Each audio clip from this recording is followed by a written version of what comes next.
Oi, eu quero falar com vocês agora sobre as 7 igrejas da Ásia, na qual João, o apóstolo, escreve em Apocalipse. Embora fossem igrejas literais naquela época, há também um significado espiritual para as igrejas e os crentes de hoje. Também é importante destacar alguns objetivos dessas cartas. O primeiro objetivo era de se comunicar com as igrejas literais e satisfazer as suas necessidades naquele momento. O segundo objetivo era revelar 7 tipos diferentes de indivíduos ou igrejas ao longo da história e instruí-los na verdade de Deus. O terceiro e último objetivo que nós podemos extrair dessas cartas é de usar as 7 igrejas para prenunciar 7 diferentes períodos da história da igreja. Interessante é a mensagem de Deus que está nos dando através dessas igrejas. São elas: a primeira igreja é a igreja de Éfeso, na qual está relatada em Apocalipse capítulo 2, versículo 1 ao versículo 7, que diz assim no versículo 4, porque o objetivo aqui é destacar o que estava acontecendo com aquelas igrejas naquele momento. Então eu vou destacar os versículos-chave. Então o versículo 4 diz assim: Tenho, porém, contra ti que deixastes o teu primeiro amor. Então a igreja de Éfeso é uma igreja que tinha deixado o primeiro amor, tinha abandonado o primeiro amor. Outra igreja também relatada no livro de Apocalipse é a igreja de Esmirna, Apocalipse capítulo 2, versículo 8 ao versículo 11. No versículo 10 diz: Nada temas das coisas que hás de padecer. Eis que o diabo lançará alguns de vós na prisão, para que sejais tentados, e tereis uma tribulação de 10 dias. Ser fiel até a morte, e dar-te-ei a coroa da vida. Ou seja, uma igreja que sofreria perseguição. A terceira igreja é a igreja de Pérgamo, e está relatada em Apocalipse capítulo 2, versículo 12 ao versículo 17. E no versículo 16 diz assim: Arrependa-te, pois, quando não em breve virei a ti, e contra eles batalharei com a espada da minha boca. Ou seja, a igreja de Pérgamo é uma igreja que precisava se arrepender, precisava voltar ao arrependimento. Mas também temos a igreja de Tiatira, em Apocalipse capítulo 2, versículo 18 ao versículo 29.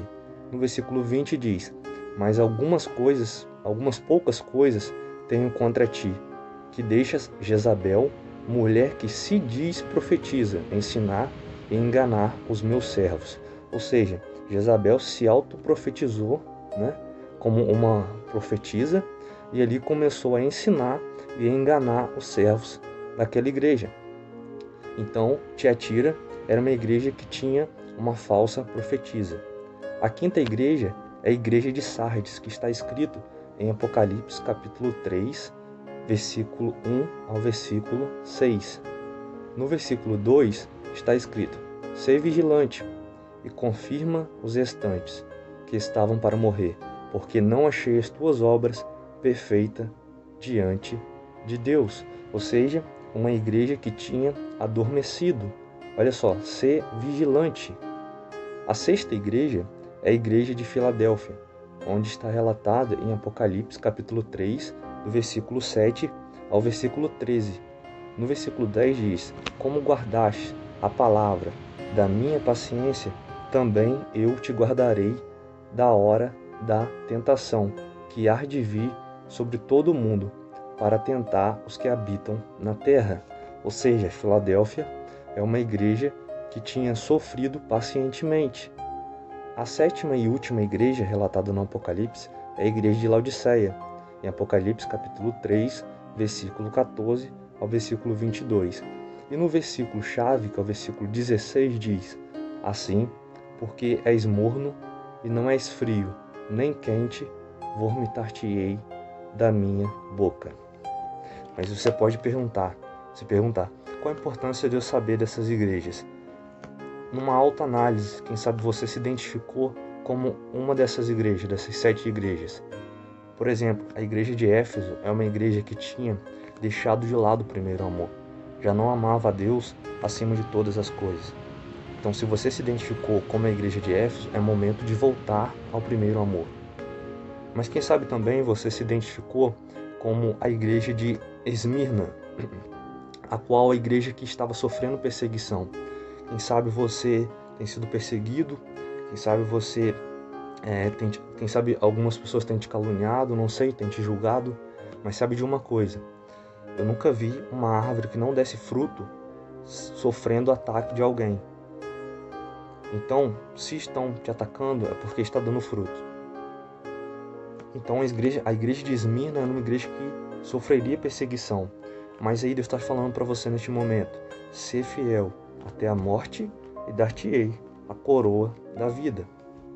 A igreja, mas quem sabe você fez uma autoanálise e se identificou como a igreja de Pérgamo, ou seja, uma igreja que precisa voltar ao arrependimento. Quem sabe você está desviado, não sei eu, mas quem sabe você até está na presença de Deus, mas não sente mais aquela vontade, aquele fogo do Evangelho. Então Deus está te chamando ao arrependimento. Então, assim como o filho pródigo, ele sai da presença do seu pai, vai para a cidade, gasta tudo o que tens, mas quando ele volta, ele se arrepende, ele volta, o pai está de braços abertos para recebê-lo da melhor forma. E tem festa, ele dá uma festa. Por quê? Porque quando você volta, é festa no céu. O pai se alegra, então volte para a casa do pai. Mas quem sabe também você se identificou com a igreja de Tiatira, uma igreja na qual tinha uma falsa profetisa. Quem sabe profetizaram sobre a sua vida que você não vai conseguir, ou que você não é capaz. Mas eu vim aqui para falar para você que não é o mundo que vai dizer o que você é. Não são as pessoas que dizem o que você é, mas é Deus que diz o que você é. E o que Ele disser, basta. Mas quem sabe também você tem se identificado com uma igreja de Sardes, uma igreja que estava adormecida. Quem sabe você não louva mais, não prega mais, não fala mais em línguas, não sente mais a presença de Deus. Por quê? Porque às vezes você está adormecido, mas Deus está te chamando hoje para você acordar, sair do seu aconchego, porque Ele quer falar contigo. Põe de pé que eu falarei contigo. Ei Samuel, Deus está te chamando. Então, como a igreja de Sardes tinha adormecido, quem sabe você ou você conhece alguém que está adormecido, ore por essa pessoa, para que ela acorde enquanto há tempo. Porque um dia a trombeta vai soar, e só os crentes que estiverem acordados e estiverem ligados vai subir. Então também você pode ter se identificado com a igreja de Filadélfia, uma igreja que sofria, mas sofria pacientemente, uma igreja que guardava a palavra da paciência, porque também o Senhor vai guardar no momento da tentação. Então, eu sei que é difícil, mas se você está sofrendo, tenha fé que Deus pode te tirar desse vale. Mas quem sabe também você se identificou com a última igreja, a sétima igreja do Apocalipse, que é a igreja de Laodiceia, uma igreja que tinha a fé morna. E aí a palavra de Deus vai falar: já que você não é nem quente nem frio, vomitar-te-ei da minha boca. Porque morno é meio termo, e na presença de Deus não dá para ser meio termo. Na presença de Deus não dá para ficar em cima do muro. Isso é uma palavra forte, mas é uma palavra que é verdadeira. A palavra de Deus diz: conhecereis a verdade e ela vos libertará. Ele é o único caminho. Só há dois caminhos, o caminho estreito e o caminho largo. O caminho largo pode até ter facilidade, mas no final é perdição. Mas o caminho estreito pode até ser mais complicado, mas esse caminho está com você e no final é vida eterna, é salvação. Então guarda essa palavra. Então Deus não aceita uma fé morna. Tem uma fé fervente, ou senão uma fé fria, mas morna não. Mas acima de tudo, ame o teu Deus. Acima de tudo, creia que Ele é o único que pode transformar a sua situação. É o único que pode te exaltar. Amém? E creia numa coisa, que a palavra de Deus, ela é a única que pode salvar, libertar e dar a vida eterna. Portanto, ser fiel até a morte e dar-te-ei a coroa da vida. Amém. Fica com Deus.